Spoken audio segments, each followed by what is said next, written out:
इस नगर निकाय के चुनाव में जुबानी सियासत खूब देखने को मिल रही है। चाहे सत्ता पक्ष हो या विपक्ष हो, हर कोई आरोप प्रत्यारोप लगा रहा है। यह निकाय चुनाव दलगत नहीं है, इसके बाद भी हर दल की राजनीतिक तपिश जोरों से चल रही है। राजनीतिक तपिश इतनी फैल रही है कि हर कोई के जुबान आरोप और प्रत्यारोप पर ही चल रहे हैं। भारतीय जनता पार्टी इस नगर निकाय के चुनाव में दलगत चुनाव कराने की मांग की थी। इसको लेकर जिला मुख्यालयों में धरना भी भारतीय जनता पार्टी ने दिया था, लेकिन इस नगर निकाय के चुनाव में दलगत चुनाव नहीं कराए जा रहे। इसको लेकर अब भी भारतीय जनता पार्टी की तरफ से सवाल खड़े किए जा रहे हैं। भारतीय जनता पार्टी ने बल्कि आशु सुप्रीमो सुदेश महतो ने भी इसकी मांग पूर्व में की थी कि दलगत चुनाव होने चाहिए। जब दलगत चुनाव नहीं हो रहे तो फिर राजनीतिक दलों की सक्रियता पे भी सवाल सुदेश महतो ने उठाए थे। जब सक्रियता पे राजनीतिक दलों की सक्रियता पे सवाल उठ रहे तो सुदेश महतो ने कहा यह सिर्फ और सिर्फ चुनावी हार से बचने के लिए सरकार ने दलगत चुनाव नहीं कराया। वहीं इसको लेकर बाबूलाल मरांडी ने गिरिडीह में कहा कि यह दलगत चुनाव कराना चाहिए था और दलगत ही चुनाव नहीं बल्कि ईवीएम से भी चुनाव होने थे। ईवीएम से चुनाव ना होने के कारण चुनाव में गड़बड़ियां हो सकती है और राज्य निर्वाचन आयोग चुनाव आयोग पर गंभीर सवाल खड़े हो सकते हैं, आरोप लग सकते हैं। बाबूलाल मरांडी ने कहा कि ईवीएम से हटाकर बैलेट पेपर पर चुनाव कराने का निर्णय कई सवाल खड़े करता है। मरांडी ने आशंका जताई कि बैलेट पेपर से चुनाव होने पर धांधली की संभावना बढ़ जाती है। उन्होंने कहा कि पहले जब बैलेट पेपर से चुनाव होते थे तब व्यापक गड़बड़ियां देखने को मिलती थी, इसलिए ईवीएम प्रणाली पर ही भरोसा किया जाना चाहिए। मरांडी ने आरोप लगाया कि हेमंत सोरेन की सरकार जानबूझकर ईवीएम की जगह बैलेट पेपर से चुनाव करा रही है, जिससे निष्पक्षता पर सवाल उठते हैं। उन्होंने कहा कि भाजपा समर्पित प्रत्याशियों को जिताने के लिए पूरी ताकत से काम करेगी। साथ ही उन्होंने झारखंड राज्य निर्वाचन आयोग से मांग की है कि सभी मतदान केंद्रों में केंद्रीय अर्धसैनिक बलों यानी कि पारा मिलिट्री फोर्स की तैनाती सुनिश्चित की जाए ताकि मतदान निष्पक्ष और शांतिपूर्ण माहौल में संपन्न हो सके। मरांडी ने कहा कि लोकतंत्र की मजबूती के लिए पारदर्शी और निष्पक्ष चुनाव आवश्यक है, इसलिए सरकार को इस पर पुनर्विचार करना चाहिए और ईवीएम से ही चुनाव कराने का निर्णय लेना चाहिए। लेकिन राज्य निर्वाचन आयोग ने बैलेट पेपर से चुनाव कराने की पूरी तैयारी कर ली है। तो बहुत बहुत आप सबका स्वागत है, अभिनंदन है, क्योंकि आप सबको ध्यान में है कि इस समय पूरे झारखंड प्रदेश में नगर निकाय का चुनाव हो रहा है। भारतीय जनता पार्टी चाहती थी कि नगर निकाय का चुनाव दलगत आधार पर हो।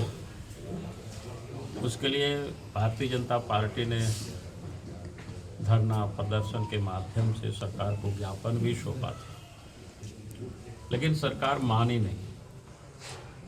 और आज चुनाव हो भी रहा है तो सरकार की कोई हेमंत सोरेन की सदिच्छा से नहीं हो रहा है, क्योंकि राज्य में नगर निकाय की कई जगहों का तो 5 साल से भी ओवर हो गया जो चुनाव हुए, यानी उनका कार्यकाल समाप्त हुए।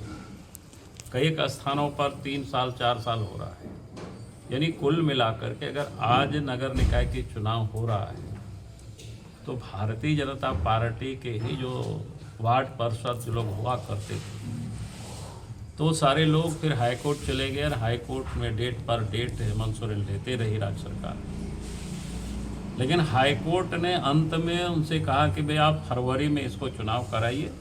एक प्रकार से हाईकोर्ट ने झारखंड सरकार को एक डेडलाइन तय कर दिया उनके लिए। अब सरकार के पास कोई रास्ता नहीं बच रहा था कि चुनाव करा, तो इसलिए सरकार ने फिर लाचार होकर के, मजबूर होकर के राज्य निर्वाचन आयोग ने चुनाव की घोषणा कर दी और 23 फरवरी को चुनाव होना है। दूसरा, हम सब लोग मांग भी कर रहे थे कि चुनाव क्या कहते ईवीएम की मशीन से होना चाहिए, लेकिन उसको भी इन्होंने नहीं माना। तो कुल मिलाकर के सरकार की मानसा ये साफ नहीं है, शुरू से ही साफ नहीं रही। लेकिन पार्टी ने तय किया कि भाई दलगत चुनाव नहीं हो रहा है, लेकिन दल के कार्यकर्ता चुनाव लड़े और दल के कार्यकर्ता का पूरी तरह से दलगत प्रत्याशी होंगे उनका समर्थन रहेगा। और दल ही नहीं बल्कि हमारे जो सहयोगी दल है, एनडीए गठबंधन है, जैसे राजकुमार जी भी बैठे हुए हैं, तो एनडीए गठबंधन भी पूरी तरह से जो दल के ओर से समर्थित जो प्रत्याशी होंगे उनके सपोर्ट में सब लोग काम करेंगे और उनको जिताने का भी लोग काम करेंगे। गिरिडीह नगर निगम के चुनाव में दल ने तय किया है कि यहाँ डॉक्टर शैलेंद्र चौधरी को पार्टी के कार्यकर्ता मदद करेंगे, सहयोग करेंगे, लोग काम भी कर रहे हैं। लेकिन मैं एक बात जरूर कहूँगा कि जिस प्रकार से ईवीएम से हट करके झारखंड सरकार ने बैलेट पेपर से चुनाव कराने की जो ठानी, हमारे कार्यकर्ता तो पुख्ता व्यवस्था कर ही रहे हैं, पोलिंग बूथ से लेकर के मतदान के दिन से लेकर के काउंटिंग रूम तक, काउंटिंग एजेंट तक की व्यवस्था प्रत्याशी करेंगे। लेकिन हम जरूर चाहेंगे कि राज्य निर्वाचन आयोग से कि हर पोलिंग बूथ पर स्टैटिक्स फोर्स को खड़ा करें। बल्कि मैं तो कहूँगा कि झारखंड की जो पुलिस है उस सरकार के विरोध में कितना ईमानदारी काम कर पाएंगे ये शायद बहुत कठिन है। इसलिए राज्य निर्वाचन आयोग से हम मांग करेंगे कि अभी भी समय है, केंद्र सरकार से बात करें, केंद्र के गृह मंत्रालय से बात करें और central paramilitary force her polling बूथों पर खड़ा करे ताकि मतदाता निर्भीक होकर के, निर्भय होकर के मताधिकार का लोग प्रयोग कर सके।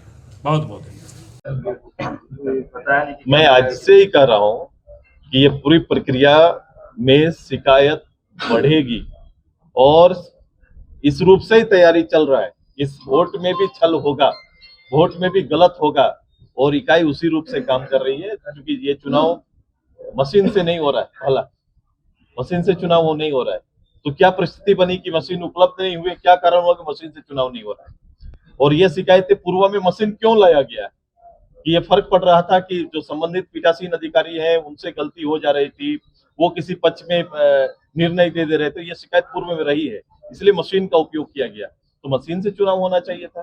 पीठासीन अधिकारी कैसे करेंगे, चुनाव बूथों पर कैमरे की बात हो रही है, वहां रखेंगे कि नहीं रखेंगे। तो कहीं ना कहीं इस बात का संकेत इन्होंने दे दिया है कि आने वाले समय जनता जब अपना मत लेके जाएगी उसमें भी